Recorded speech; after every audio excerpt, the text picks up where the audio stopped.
All right, hey, thanks for joining me again today. We're going into day 2 today. So if you would turn your Bibles to Genesis chapter 4. We're going to be reading Genesis chapter 4, 5, and 6, and Matthew chapter 2.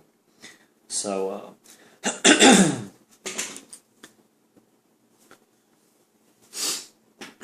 Genesis chapter 4.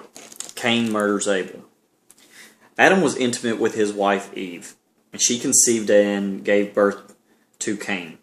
She said, "I have a male child with the Lord's help." Then she also gave birth to his brother Abel. Now Abel became a shepherd of flocks, but Cain worked the ground. In the course of time, Cain presented some of the land's produce as an offering to the Lord, and Abel also presented an offering, some of the firstborn of his flock and their fat portions. The Lord had regard for Abel and his offering, but he did not have regard for Cain and his offering. Cain was furious and he looked despondent. Then the Lord said to Cain, "Why are you furious, and why do you look despondent? If you do what is right, won't you be accepted? But if you do not do what is right, sin is crouching at the door. A desire is for you, but you must rule over it." Excuse me. Cain said to his brother Abel, "Let's go out to the field." And while they were in the field, Cain attacked his brother Abel and killed him. Then the Lord said to Cain, "Where's your brother Abel?" "I don't know," he replied. "Am I my brother's guardian?" Then he said, "What have you done? Your brother's blood cries out to me from the ground. So now you are cursed, alienated from the ground that opened its mouth to receive your brother's blood you have shed. If you work the ground, it will never again give you its yield. You will be a restless wanderer on the earth."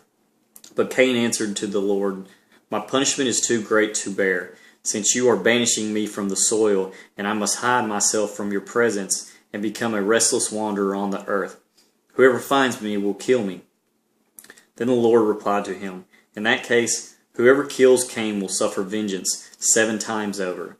And he placed a mark on Cain so that whoever found him would not kill him. Then Cain went out from the Lord's presence and lived in the land of Nod, east of Eden. Excuse me. The line of Cain. Cain was intimate with his wife, and she conceived and gave birth to Enoch. Then Cain became the builder of a city, and he named the city Enoch, after his son. Irab was born to Enoch. Irab fathered Mehujael. Mehujael fathered Methuselah, and Methuselah fathered Lamech. Lamech took 2 wives for himself, one named Adah and the other named Zillah. Adah bore Jabal. He was the father of the nomadic herdsmen. His brother was named Jubal. He was the father of all who play the lyre and the flute. Zillah bore Tubal-Cain, who made all kinds of bronze and iron tools. Tubal-Cain's sister was Naamah. Lamech said to his wives, Adah and Zillah, "Hear my voice, wives of Lamech, pay attention to my words. For I killed a man for wounding me, a young man for striking me. If Cain is to be avenged 7 times over, then for Lamech it will be 77 times. Adam was intimate with his wife again, and she gave birth to a son and named him Seth. For she said, "God has given me another child in place of Abel, since Cain killed him." A son was born to Seth also, and his name was Enosh. At the time, people began to call on the name of Yahweh. And again, I want to say that I am reading from the Holman Christian Standard Bible as well. This is Genesis chapter 5. Excuse me. The line of Seth. These are the family records on the descendants of Adam. On the day that God created man, he made him in the likeness of God. He created them male and female. When they were created, he blessed them and called them man. Adam was 130 years old when he fathered a son in his likeness, according to his image, and named him Seth. Adam lived 800 years after the birth of Seth, and he fathered other sons and daughters. So Adam's life lasted 930 years, and then he died. Seth was 105 years old when he fathered Enosh. Seth lived 807 years after the birth of Enosh, and he fathered other sons and daughters. So Seth's life lasted 912 years, then he died. Enosh was 90 years old when he fathered Kenan. Enosh lived 815 years after the birth of Kenan, and he fathered other sons and daughters. So Enosh's life lasted 905 years, then he died. Kenan was 70 years old when he fathered Mahalalel. Kenan lived 840 years after the birth of Mahalalel, and he fathered other sons and daughters. So Kenan's life lasted 910 years, then he died. Mahalalel was 65 years old when he fathered Jared. Mahalalel lived 830 years after the birth of Jared, and he fathered other sons and daughters. So Mahalalel's life lasted 895 years, then he died. Jared was 162 years old when he fathered Enoch.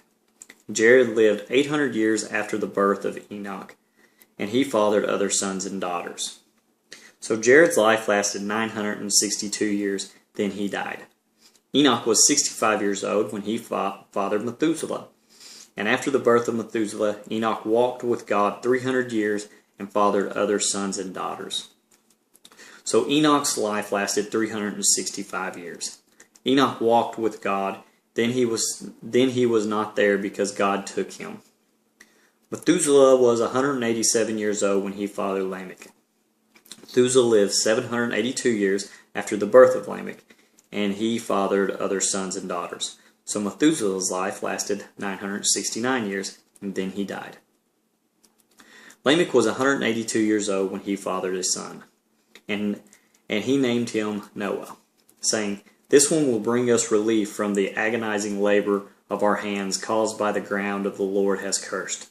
Lamech lived 595 years after Noah's birth, and he fathered other sons and daughters. So Lamech's life lasted 777 years, and then he died. Noah was 500 years old, and he fathered Shem, Ham, and Japheth. Genesis chapter 6, the sons of God and daughters of men.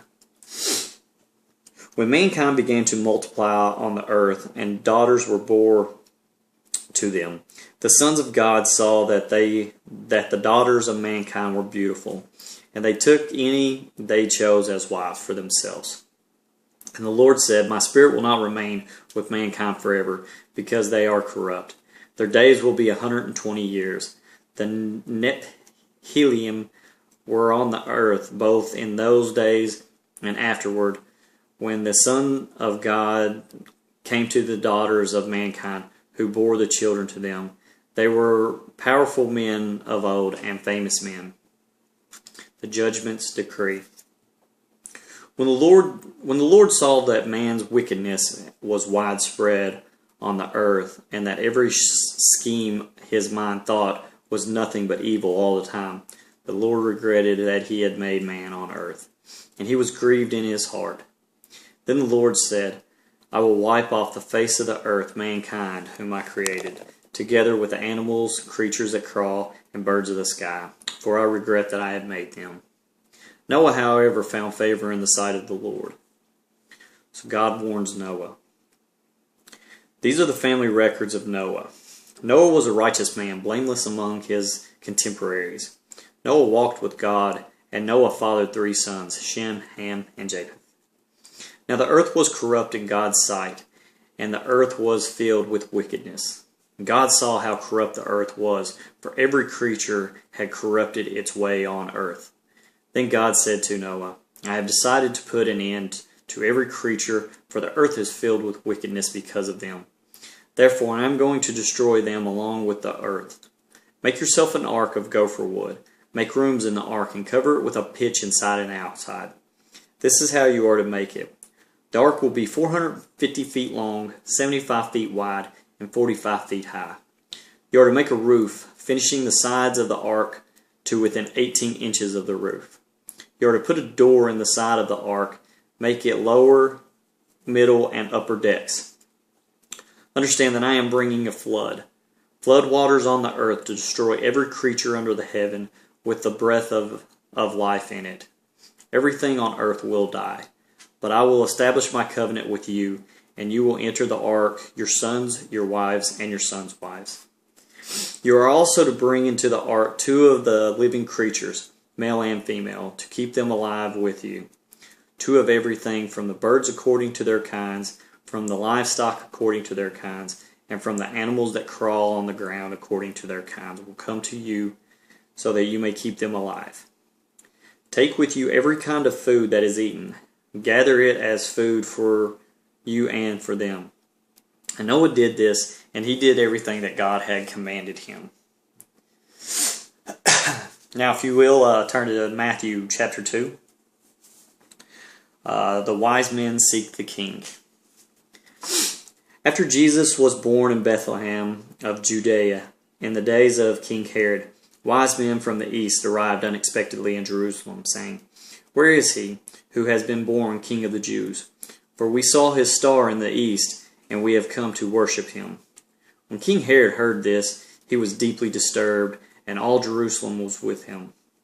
So he assembled all the chief priests and scribes of the people and asked them where the Messiah would be born. "In Bethlehem of Judea," they told him, "because this is what was written by the prophets. And you, Bethlehem, in the land of Judea, are by no means last among the leaders of Judea. Because out of you will come a leader who will shepherd my people Israel." Then Herod secretly summoned the wise men and asked them the exact time the star appeared. He sent them to Bethlehem and said, "Go and search carefully for the child.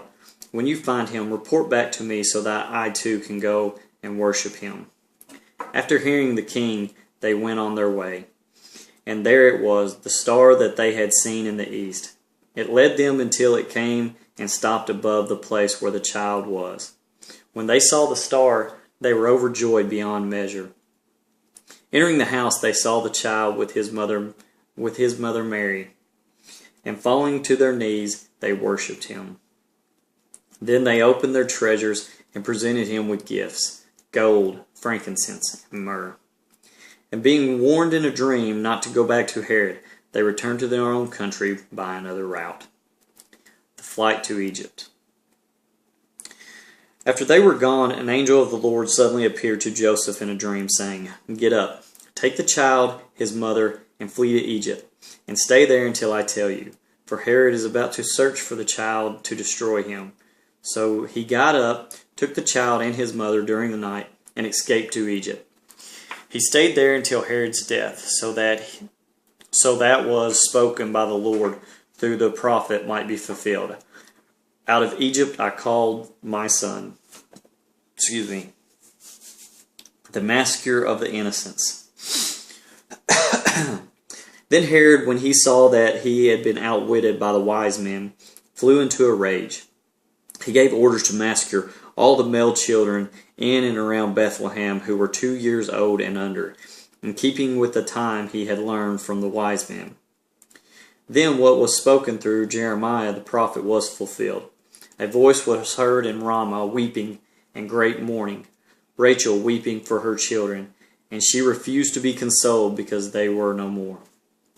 The Holy Family in Nazareth. After Herod died, an angel of the Lord suddenly appeared in the dream to Joseph in Egypt, saying, "Get up, take the child and his mother, and go to the land of Israel, because those who sought the child's life are dead." So he got up, took the child and his mother, and entered the land of Israel. But when he heard that Archelaus was ruling over Judah in place of his father Herod, he was afraid to go there.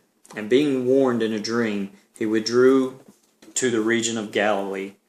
Then he went and settled in a town called Nazareth, to fulfill what was spoken through the prophets, that he will be called a Nazarene. And that concludes today for day 2. Look forward to seeing you again tomorrow.